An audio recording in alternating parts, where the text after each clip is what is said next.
Grade 8th ICSE Board Hindi Subject Chapter Reading। सदाचार का तावीज। सदाचार का तावीज यह एक व्यंग्य प्रधान कहानी है जिसमें भ्रष्टाचार की समस्या को और उसके निवारण के उपायों को मनोरंजक रूप से प्रस्तुत किया गया है। कहानी में मनुष्य के बदलते स्वभाव को दिखाया गया है जो परिस्थितिवश तथा सुविधानुसार बदल जाता है। एक राज्य में हल्ला मचा कि भ्रष्टाचार बहुत फैल गया है।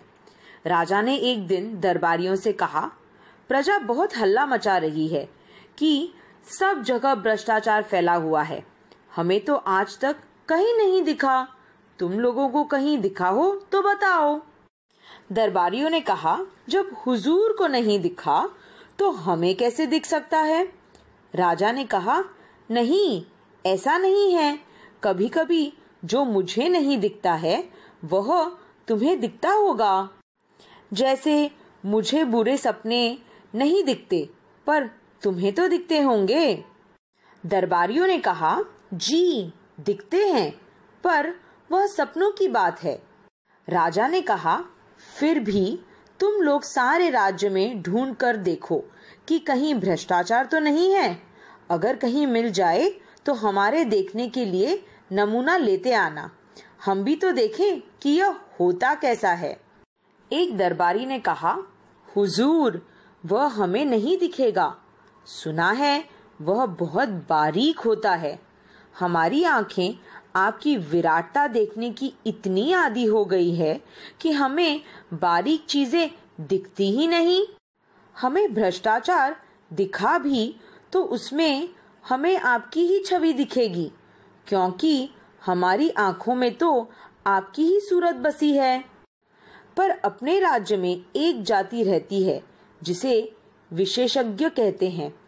इस जाति के पास कुछ ऐसा अंजन होता है कि उसे आंखों में आंच कर वे बारीक चीज भी देख लेते हैं।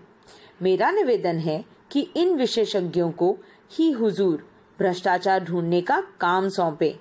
राजा ने विशेषज्ञ जाति के 5 आदमी बुलाए और कहा, सुना है हमारे राज्य में भ्रष्टाचार है, पर वह कहाँ है यह पता नहीं चलता। तुम लोग उसका पता लगाओ। अगर मिल जाए तो पकड़कर हमारे पास ले आना। विशेषज्ञों ने उसी दिन से छानबीन शुरू कर दी। 2 महीने बाद वे पुनः दरबार में हाजिर हुए। राजा ने पूछा, विशेषज्ञों, तुम्हारी जांच पूरी हो गई? जी सरकार। क्या तुम्हें भ्रष्टाचार मिला? जी, बहुत सा मिला। राजा ने हाथ बढ़ाया, लाओ मुझे दिखाओ, देखूं कैसा होता है। विशेषज्ञ बोला, वह स्थूल नहीं, सूक्ष्म है, अगोचर है, पर वह सर्वत्र व्यापक है। उसे देखा नहीं जा सकता, अनुभव किया जा सकता है। राजा सोच में पड़ गए। बोले, विशेषज्ञों, तुम कहते हो कि वह सूक्ष्म है, अगोचर है और सर्वव्यापी है। ये गुण तो ईश्वर के हैं, तो क्या भ्रष्टाचार ईश्वर है?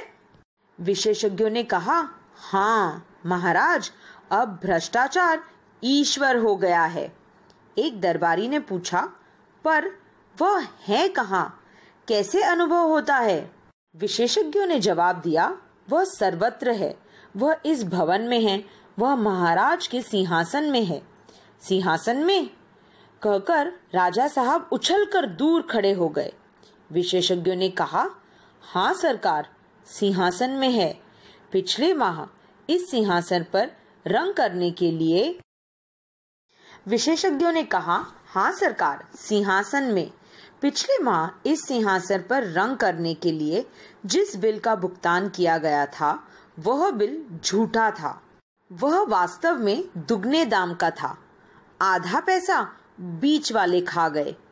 आपके पूरे शासन में भ्रष्टाचार है और वह मुख्यतः घूस के रूप में है। विशेषज्ञों की बात सुनकर राजा चिंतित हो गए और दरबारियों के कान खड़े हो गए।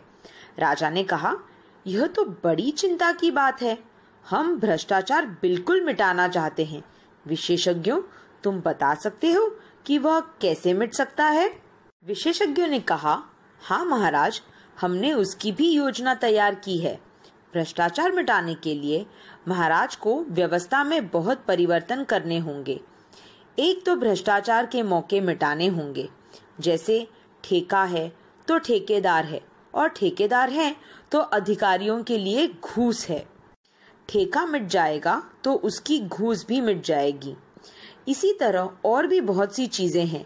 किन कारणों से आदमी घूस लेता है, यह भी विचारणीय है। राजा ने कहा, अच्छा, तुम अपनी पूरी योजना रख जाओ, हम और हमारे दरबारी उस पर विचार करेंगे। विशेषज्ञ चले गए। राजा ने दरबारियों के साथ मिलकर भ्रष्टाचार मिटाने की योजना को पढ़ा, उस पर विचार किया।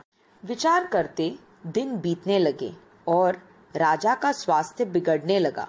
एक दिन एक दरबारी ने कहा, महाराज, चिंता के कारण आपका स्वास्थ्य बिगड़ता जा रहा है। उन विशेषज्ञों ने आपको झंझट में डाल दिया। राजा ने कहा, पर करें क्या? तुम लोगों ने भी भ्रष्टाचार मिटाने की योजना का अध्ययन किया है। तुम्हारा क्या मत है? क्या उसे काम में लाना चाहिए? दरबारियों ने कहा, महाराज, यह योजना क्या है? एक मुसीबत है। उनके अनुसार कितने उलटफेर करने पड़ेंगे, कितनी परेशानी होगी, सारी व्यवस्था उलट पलट हो जाएगी। जो चला आ रहा है उसे बदलने से नई नई कठिनाइयां पैदा हो सकती है। हमें तो कोई ऐसी तरकीब चाहिए जिससे बिना कुछ उलटफेर किए भ्रष्टाचार मिट जाए।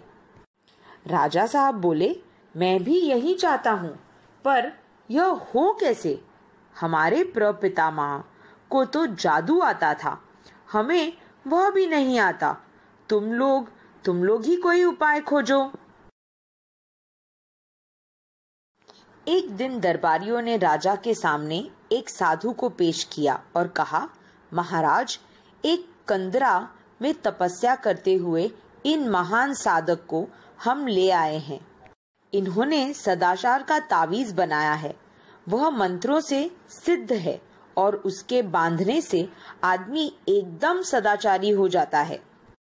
साधु ने अपने झोले में से तावीज निकालकर राजा को दिया। राजा ने उसे देखा, बोले, हे साधु, इस तावीज के विषय में मुझे विस्तार से बताओ। इससे आदमी सदाचारी कैसे हो जाता है? साधु ने समझाया, महाराज, भ्रष्टाचार और सदाचार मनुष्य की आत्मा में होता है, बाहर से नहीं आता। विधाता जब मनुष्य को बनाता है तब किसी की आत्मा में ईमानदारी की कल फिट कर देता है और किसी की आत्मा में बेईमानी की। इस कल में से ईमान या बेईमानी के स्वर निकलते हैं, जिन्हें आत्मा की पुकार कहते हैं। आत्मा की पुकार के अनुसार ही आदमी काम करता है। प्रश्न यह है कि जिनकी आत्मा से बेईमानी के स्वर निकलते हैं, उन्हें दबाकर ईमानदारी के स्वर कैसे निकाले जाएं? मैं कई वर्षों से इसी चिंतन में लगा हूँ। अभी मैंने यह सदाचार का तावीज बनाया है। जिस आदमी की भुजा पर यह बंधा होगा वह सदाचारी हो जाएगा। मैंने कुत्ते पर भी प्रयोग किया है। यह तावीज गले में बांध देने से कुत्ता भी रोटी नहीं चुराता। बात यह है कि इस तावीज में से भी सदाचार के स्वर निकलते हैं। जब किसी की आत्मा बेईमानी के सुर निकालने लगती है, तब इस तावीज की शक्ति आत्मा का गला घोंट देती है और आदमी को तावीज के ईमान के स्वर सुनाई पड़ते हैं। वह इन स्वरों को आत्मा की पुकार समझकर सदाचार की ओर प्रेरित होता है। यही इस तावीज का गुण है महाराज। दरबार में हलचल मच गई। दरबारी उठ उठकर तावीज को देखने लगे। राजा ने खुश होकर कहा, मुझे नहीं मालूम था कि मेरे राज्य में ऐसे चमत्कारी साधु भी हैं। महात्मा, हम आपके बहुत आभारी हैं। आपने हमारा संकट हर लिया। हम सर्वव्यापी भ्रष्टाचार से एक कारखाना खोल देते हैं। आप उसके जनरल मैनेजर बन जाएं और अपनी देखरेख में बढ़िया तावीज बनवाएं। एक मंत्री ने कहा, महाराज, राज्य क्यों इस झंझट में पड़े? मेरा तो निवेदन है कि साधु बाबा को ठेका दे दिया जाए। वे अपनी मंडली से तावीज बनवाकर राज्य को सप्लाई कर देंगे। राजा को यह सुझाव पसंद आया। साधु को तावीज बनाने का ठेका दे दिया गया। उसी समय 5 करोड़ रुपए कारखाना खोलने के लिए पेशगी मिल गई। राज्य के अखबारों में खबरें छपी, सदाचार के तावीज की खोज, तावीज बनाने का कारखाना खुला। लाखों तावीज बन गए। सरकार के हुक्म से हर सरकारी कर्मचारी की भुजा पर एक एक तावीज बांध दिया गया।